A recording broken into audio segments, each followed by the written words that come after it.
आदिशक्ति मां भगवती की उपासना करता है। याद करिए, ये शक्ति सृजन का अवसर होता है और ये 9 दिन हम सब सनातन धर्मावलंबियों के लिए उसी शक्ति को अर्जित करने का एक अवसर है। मैं इस अवसर पर यहाँ की पवित्र स्तलों को माता त्रिपुर सुंदरी के पावन चरणों पर, यहाँ के शुक्राला माता के श्री चरणों में और माता वैष्णो के इस धाम को कोटि कोटि नमन करता हूं। महान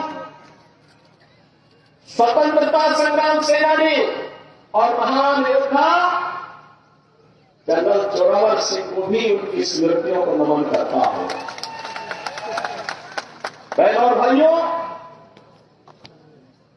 जब जम्मू कश्मीर की बात आती है तो भारत का सिरमौर, भारत का मुकुट हर व्यक्ति गर्व के साथ देखना चाहता है। जब जम्मू कश्मीर की बात आती है तो स्वतंत्र भारत के वे नारे एक बार फिर से गूंजते दिखाई देते हैं कि जहां बलिदान जहां वे बलिदान मुखर्जी वह कश्मीर, यही इन्हीं वादियों में नारे गूंजे थे।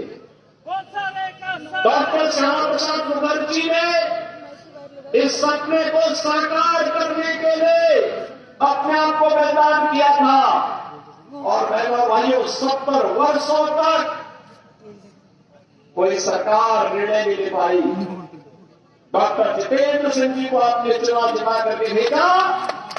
मैं जानता हूं 2014 में हम दोनों साथ सांसद थे और तब भी जब भी जम्मू कश्मीर की बात आती थी बेझिझक एक सांसद के रूप में, एक मंत्री के रूप में बोलते थे कि मैं पहले वहां का नागरिक हूं, धारा 370 समाप्त होनी ही चाहिए और वहां का विकास होना ही चाहिए।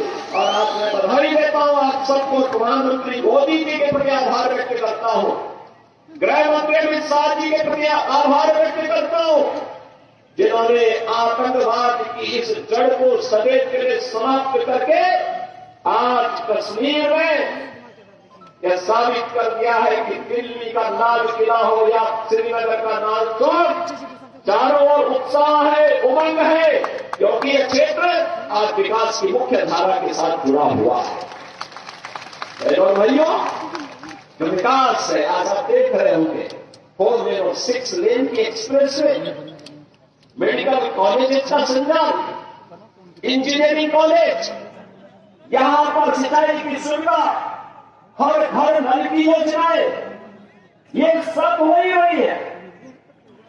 लेकिन सबसे बड़ी बात ये, पूछिए इन लोगों से जो इस देश के विभाजन के जिम्मेदार है, कांग्रेस से प्रश्न पूछा जाना चाहिए, आखिर हमारा हिंदुस्तान 1947 में आजाद हुआ, लेकिन कांग्रेस की सत्ता रिक्शा ने आजादी के एक दिन पहले देश का दुर्भाग्यपूर्ण विभाजन भी करवाया।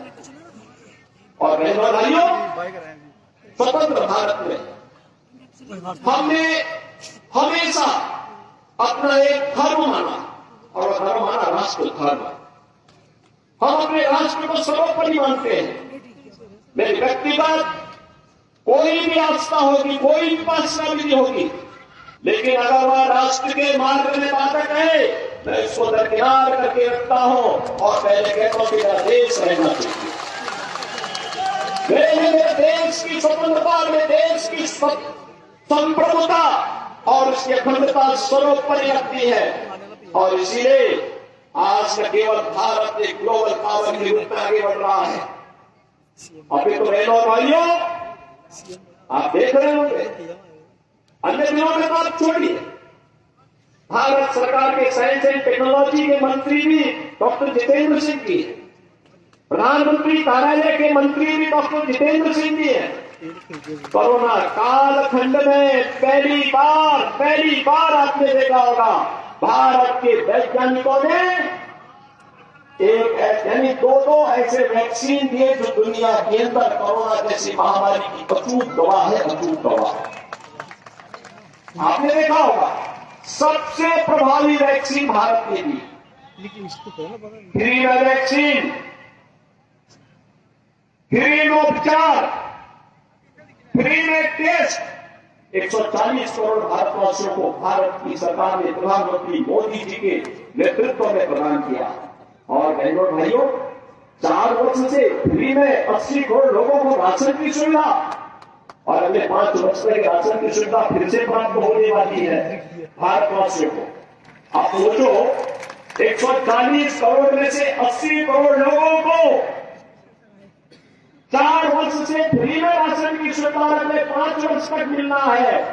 और दूसरी तरफ 1947 में भारत से अलग हुआ पाकिस्तान भीख का कटोरा लेकर के दुनिया के अंदर भीख मांगता हुआ दिखाई दे रहा है।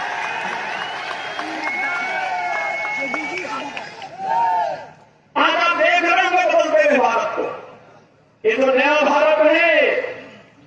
बहनों और भाइयों, इस नए भारत को आज आप देख रहे होंगे, एक भारत श्रेष्ठ भारत।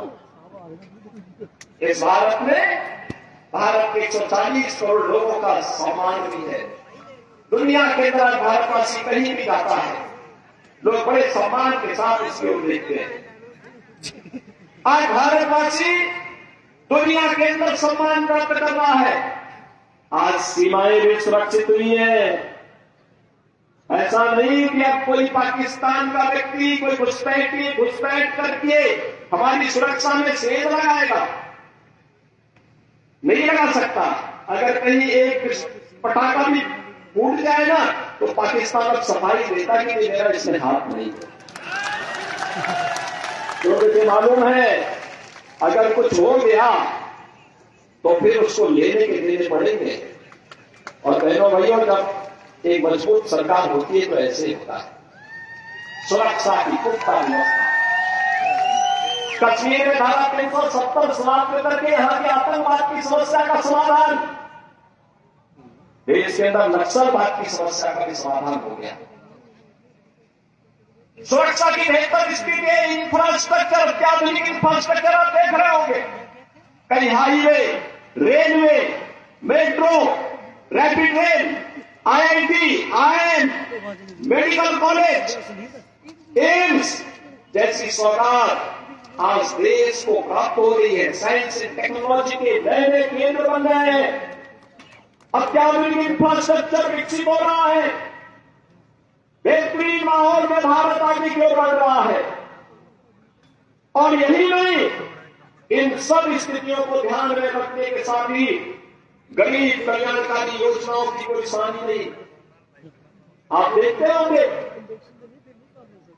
न केवल जम्मू कश्मीर में, पूरे भारत के अंदर भी आप देखते होंगे 80 करोड़ लोग फ्री में राशन की सुविधा का लाभ प्राप्त कर रहे हैं। 60 करोड़ लोग आयुष्मान भारत में 5 लाख रुपए की स्वास्थ्य बीमा का कवर प्राप्त कर रहे हैं। 50 करोड़ लोगों को जन धन के अकाउंट खोले गए। 12 करोड़ अन्नदाता किसान प्रधानमंत्री किसान सम्मान निधि का लाभ प्राप्त कर रहा है।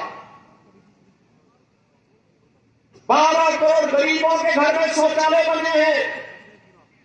10 करोड़ परिवारों को फ्री में उज्ज्वला योजना के सिलेंडर के कनेक्शन प्राप्त हुए हैं। बहनों और भाइयों, 4 करोड़ गरीबों के लिए प्रधानमंत्री आवास योजना भी बने हैं और 2.5 करोड़ घरों तक पहली बार बिजली पहुंचाने का काम भी हुआ है। इस प्रकार के अनगिनत गरीब कल्याणकारी योजनाओं का लाभ आज पिछले 10 वर्ष में उस कैबिनेट के और उस सरकार ने किए हैं, जिसका नेतृत्व मोदी जी कर रहे हैं। और आपके सांसद उस सरकार के अभिन्न हिस्से हैं। डॉक्टर जितेंद्र सिंह जी उस सरकार के हिस्से हैं। वह सरकार आज गरीब कल्याण का कार्य भी कर रही है। और कितना परिवर्तन आया, इससे पहले लोग अपने आप को हिंदू बोलने में संकोच करते थे। और बहनों भाइयों, अयोध्या का नाम लेने में तो लोग डरते थे,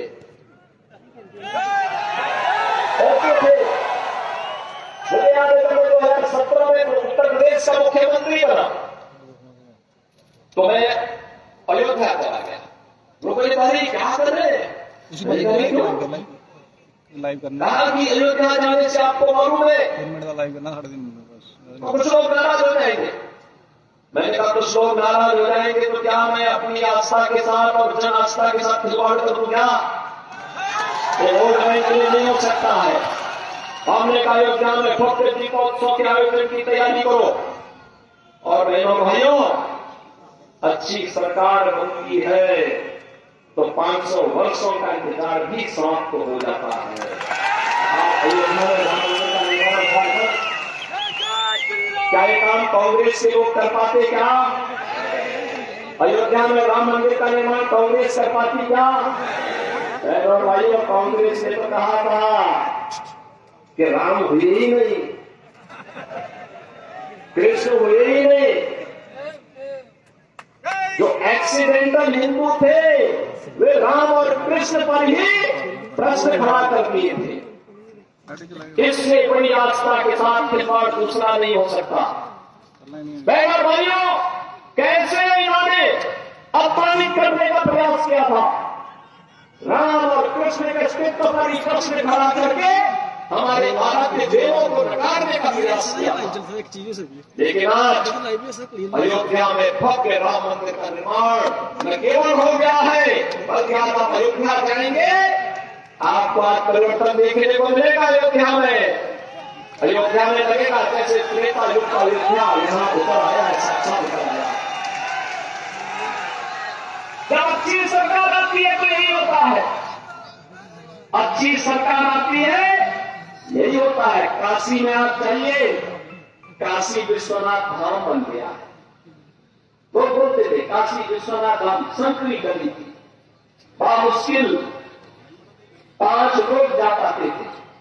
आज 50,000 श्रद्धालु भी एक समय वहां आ जाए मंदिर परिसर में, कोई समस्या नहीं, कोई समस्या नहीं है।